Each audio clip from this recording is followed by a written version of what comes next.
Assalamualaikum warahmatullahi wabarakatuh. Perkenalkan, saya Fatul Diansah dengan NIM 3 digit terakhir 055. Saya berasal dari kelas praktikum B, Teknologi Rekayasa Otomasi, Sekolah Vokasi Universitas Diponegoro. Jadi di sini saya akan menjelaskan materi tentang dasar microcontroller dan embedded system yang berisi itu GPIO, timer, ADC, komunikasi, dan FreeRTOS. Jadi kita langsung saja masuk ke materi pertama. Nah, di materi pertama di sini ada pengertian dari GPIO. GPIO atau General Purpose Input Output adalah pin microcontroller yang dapat dikonfigurasi sebagai input atau output. Pin ini memungkinkan interaksi digital dengan perangkat eksternal seperti sensor, LED, tombol, dan komponen elektronik lainnya. Fleksibilitas GPIO menjadikannya fondasi utama dalam pengembangan embedded system. Nah, jadi di sini ada GPIO, input dan output digital. Untuk input, membaca tombol tekan menghasilkan sinyal digital high atau low. Untuk output, mengendalikan LED dengan status on atau off. GPIO memungkinkan interaksi langsung antara microcontroller dengan komponen eksternal seperti tombol dan LED. Selanjutnya di sini ada interrupt dan timer. Yang pertama itu ada konsep interrupt. Interrupt memungkinkan respon cepat terhadap kejadian eksternal maupun internal pada microcontroller. Ketika interrupt terjadi, program utama dihentikan sementara untuk mengeksekusi fungsi interrupt ISR atau interrupt service routine. Setelah selesai, program kembali ke titik sebelumnya. Mekanisme ini sangat penting untuk aplikasi real time yang membutuhkan respon instan. Selanjutnya di sini ada fungsi timer. Timer mengukur waktu dan menghasilkan event periodik pada microcontroller. Digunakan untuk berbagai keperluan seperti delay, pengukuran waktu presisi, dan pengendalian timing dalam sistem embedded. Timer memungkinkan eksekusi tugas secara terjadwal tanpa mengganggu alur program utama. Selanjutnya di sini ada UART, TX dan RX. Jadi TX itu transmit dan RX itu receive. Adalah dua jalur utama dalam komunikasi serial UART. TX mengirim data dari perangkat, sementara RX menerima data masuk. Protokol ini memungkinkan komunikasi sederhana antar microcontroller dan PC atau perangkat lain dengan koneksi dua kabel saja. Selanjutnya di sini kita masuk ke baud rate. Baud rate menentukan kecepatan transfer data dalam satuan bits per second atau bps. Parameter ini harus identik pada pengirim dan penerima agar komunikasi serial berhasil. Baud rate umum meliputi 9600, 11 5200 dan 23.0400 bps. Ketidakcocokan baud rate menyebabkan data korup atau tidak terbaca. Jadi baud rate ini misal kita mengirimkan dari komputer ke microcontroller harus baud rate-nya sama sehingga data atau yang lainnya itu dapat terbaca. Selanjutnya di sini ada konversi analog ke digital atau ADC. Jadi ADC atau analog to digital converter mengubah sinyal analog menjadi data digital yang dapat diproses microcontroller. Fungsi ini memungkinkan pembacaan sensor antar. Maksudnya pembacaan sensor analog seperti sensor suhu, cahaya, kelembapan, dan potensiometer. Resolusi ADC yaitu ada 8 bit, 10 bit, dan 12 bit, yaitu untuk menentukan tingkat ketelitian konversi sinyalnya. Dan kita lanjut ke contoh sensor analog. Nah, di sini ada sensor suhu LM35 dan potensiometer adalah contoh umum sensor analog yang digunakan dengan ADC. Data analog dari sensor dibaca melalui pin ADC microcontroller untuk dikonversi menjadi nilai digital. Nilai digital ini kemudian dapat diolah untuk menampilkan suhu, mengontrol sistem, atau menyimpan data pengukuran. Selanjutnya di sini ada perbedaan dari DAC dan PWM.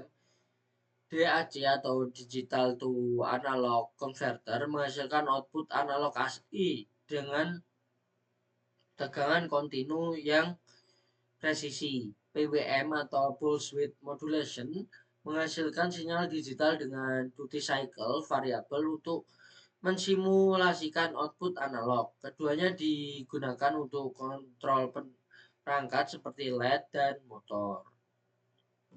Terlanjut di sini ada aplikasi dari DAC dan PWM. Jadi aplikasinya itu mengatur brightness LED dengan PWM atau duty cycle tinggi sama dengan LED terang dan duty cycle-nya rendah sama dengan LED redup. Untuk kontrol kecepatan motor DC menggunakan PWM, variasi duty cycle mengubah kecepatan putaran motor secara proporsional. PWM memberikan kontrol presisi tanpa memerlukan DAC hardware.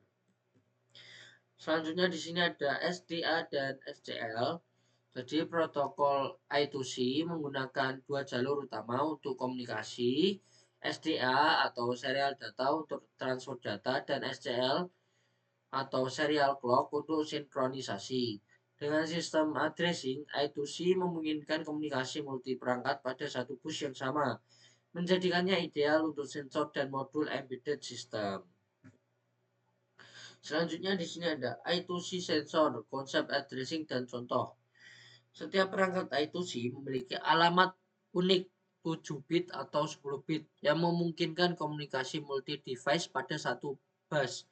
Contoh, sensor I2C populer, sensor suhu DS18B20, akselerometer MPU 6050 dan sensor tekanan BMP280. Master mengirim alamat untuk memilih slave yang akan berkomunikasi. Dan selanjutnya di sini kita masuk ke SPI. Di sini ada jalur komunikasi SPI. SPI atau Serial Peripheral Interface menggunakan 4 jalur utama untuk komunikasi. Yang pertama itu MOSI, Master Out Slave In untuk pengiriman data dari master. Yang kedua ada MISO, Master In Slave Out untuk penerimaan data. Ketiga ada SCK atau Serial Clock untuk sinkronisasi dan CS Chips Select untuk memilih perangkat. Protokol ini memungkinkan komunikasi cepat dengan perangkat penyimpanan seperti SD card dan flash memory. Selanjutnya di sini ada SPI storage, contoh SD card. Membaca dan menulis data melalui SPI ke SD card untuk penyimpanan eksternal pada embedded system. SD card menyediakan kapasitas storage besar untuk data logging, konfigurasi, dan file system. Jalur SPI, MOSI, MISO, SDK, CS menghubungkan microcontroller dengan SD card untuk transfer data cepat dan efisien. Selanjutnya di sini ada masuk ke FreeRTOS tax. Jadi untuk FreeRTOS memungkinkan pembagian program menjadi beberapa task yang berjalan secara paralel. Setiap task memiliki fungsi spesifik dan dikelola oleh scheduler. Scheduler mengatur eksekusi task berdasarkan prioritas yang ditetapkan, memastikan task penting dijalankan terlebih dahulu untuk respon sistem yang optimal. Selanjutnya di sini ada scheduler dan prioritas. Prioritas menentukan urutan eksekusi task dalam FreeRTOS. Task dengan prioritas lebih tinggi akan dijalankan terlebih dahulu oleh scheduler. Scheduler secara otomatis mengatur pergantian task berdasarkan level prioritas yang ditentukan, memastikan task kritikal mendapatkan waktu eksekusi yang tepat. Dan di sini kita masuk ke QEW dan semapur komunikasi antar task. QEW adalah mekanisme FreeRTOS untuk mengirim data antar task secara aman dan terstruktur. Dengan QEW, task dapat berkomunikasi tanpa resiko konflik data atau race condition. Data dikirim dalam format FIFO, first in, first out, memastikan sinkronisasi yang handal antar proses dalam sistem embedded multitasking. Selanjutnya di sini ada sinkronisasi task. Semapur adalah mekanisme sinkronisasi yang mencegah konflik akses resource bersama antar task. Dengan semapur, task diatur agar tidak berjalan bersamaan saat mengakses resource yang sama sehingga integritas data terjaga dan race condition dapat dihindari. Selanjutnya di sini ada free RTOS timer. Jadi software timer adalah timer yang dikelola oleh kernel free RTOS tanpa memerlukan hardware timer tambahan. Timer ini memungkinkan eksekusi fungsi callback secara periodik atau one shot. Sangat berguna untuk event periodik dalam task seperti polling sensor, update display, atau timeout handling dengan overhead minimal.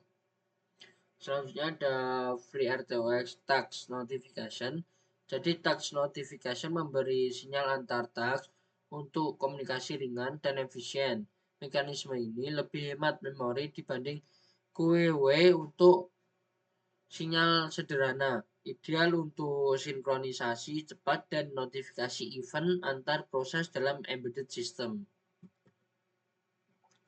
Selanjutnya di sini ada heap and stack. Jadi stack adalah area memori untuk penyimpanan variabel lokal task. Setiap task memiliki stack sendiri yang dialokasikan saat task dibuat. Heap adalah area memori untuk alokasi dinamis yang dapat digunakan bersama oleh semua task. Pemahaman manajemen memori sangat penting untuk mencegah overflow dan memastikan stabilitas sistem embedded. Selanjutnya di sini ada memory management atau optimalisasi memori, strategi optimasi penggunaan memori pada embedded system itu menghindari fragmentasi heap dengan alokasi memori statis atau pool allocation, mengelola ukuran stack sesuai kebutuhan task atau efisiensi, monitoring penggunaan memori secara berkala, dan gunakan memori efisien data struktur. Selanjutnya kita masuk ke network dan IoT dasar networking. Protokol TCP/IP sebagai fondasi komunikasi jaringan embedded, IP address untuk identifikasi perangkat dalam jaringan, koneksi dasar memungkinkan integrasi embedded system dengan jaringan lokal maupun internet untuk aplikasi IoT modern. Kita masuk ke teknologi IoT pada embedded system. Di sini memungkinkan perangkat terhubung ke internet. Wi-Fi menyediakan koneksi nirkabel untuk akses jaringan. MQTT adalah protokol ringan untuk komunikasi machine to machine, sedangkan HTTP digunakan untuk integrasi dengan web service dan API. Selanjutnya di sini ada kesimpulan singkat. Jadi untuk kesimpulannya itu, microcontroller adalah otak dari embedded system yang mengintegrasikan komunikasi kontrol dan multitasking. Penguasaan GPIO, timer, ADC, protokol komunikasi, dan free RTOS menjadi fondasi penting dalam pengembangan aplikasi dari embedded modern ini. Nah, di sini untuk pemaparan materi dari saya sudah selesai. Apabila ada kesalahan kata dari saya mohon maaf. Terima kasih sudah menyaksikan video saya sampai selesai. Wassalamualaikum warahmatullahi wabarakatuh.